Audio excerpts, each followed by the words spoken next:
So the scan is completed in 17 minutes. Now another pause here. Because I disabled the Windows plugins, it seems as if the Windows systems don't have critical vulnerabilities. It's not right, especially my Windows XP has several critical vulnerabilities. If you didn't disable Windows plugins, you're supposed to see some more vulnerabilities for Windows systems. Now, to see the results of the Metasploitable scan in detail, let's click the Metasploitable Results 206. The Nessus Home found 10 critical vulnerabilities with our scan configuration. But please note that the configuration affects the results, so the target systems may have more vulnerabilities than reported. If there is a vulnerability and it's not found in a scan, we call it a false negative.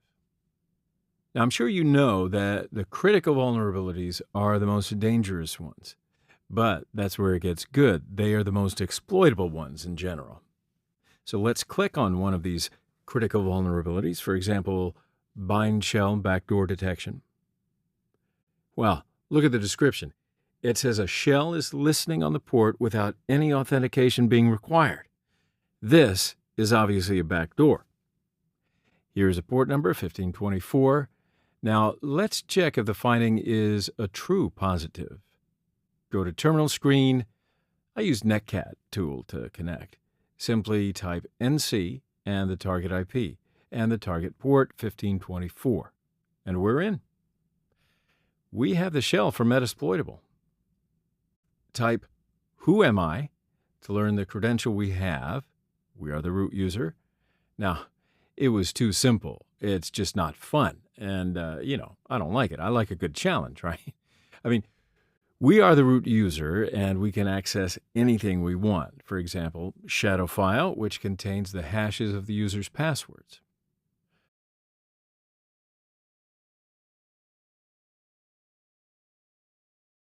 Okay, back to the browser and click on the Back to Vulnerabilities link to turn back to the vulnerabilities of Metasploitable. Now I'd like to show you some more. Scroll on down the vulnerabilities. It shows 50 vulnerabilities per page by default, but let's make it 200 to see all the findings in a single page. Now the findings are ordered by severity levels, so information is at the bottom. Findings with a severity level of information identify non-vulnerability information, which is, nice to know, and it keeps it separate from the vulnerability detail. So here there's an info RMI registry detection. Let's click it. It says that the remote host is running an RMI registry, retrieving remote objects in the Java runtime method invocation system. So let's look for the exploits of the Metasploit framework, if there is any exploit for Java RMI.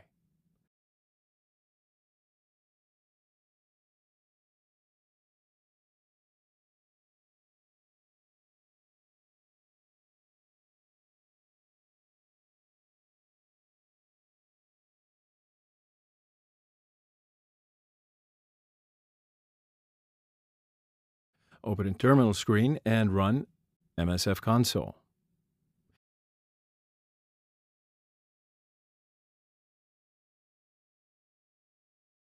So here we have MSF console. Let's search the exploits of RMI.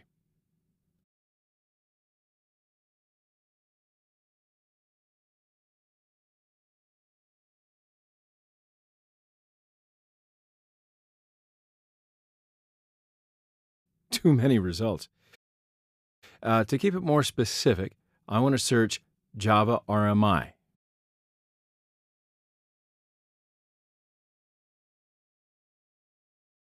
So we have 2 auxiliaries and 2 exploits at this time.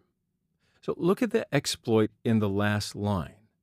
This module takes advantage of the default configuration of the RMI registry and RMI activation services, which allow loading classes from any remote URL. Let's try to use it on our RMI port. Please don't worry, I am going to explain what these all mean. I just want to show you an example at the beginning, so bear with me. Type use at the module name with the full path. You can simply select the module name and click the middle button of the mouse to copy and paste it. Type Show Payloads to see the payloads can be used with this module. So I want to use this payload to have a meterpreter session. Again, don't worry, I'll explain what the meterpreter is soon, but just copy and paste the payload name.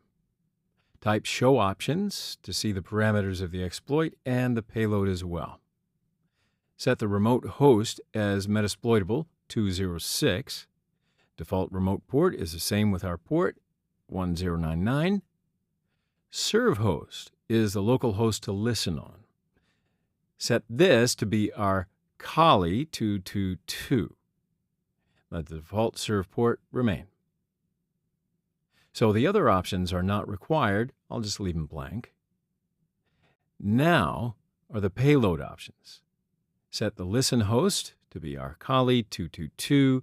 Default listen port is good, 4444. And finally type exploit to run the exploit.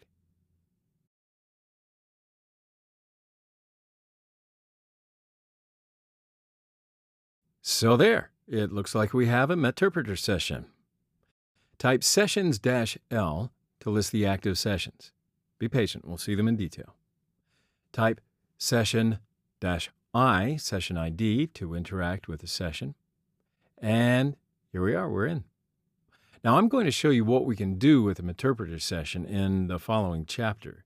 But here's a couple of meterpreter commands. sysinfo to see the system information. Hashdump to gather password hashes. Now, no such command for this system. Thankfully, we have an alternative for this. Type runpost/linux/gather/hashdump and hit enter. And collect the fruits of your labor. So, as you see here, we found another way to exploit the system, even though the finding was just information. So, I hope you understand not to underestimate any finding.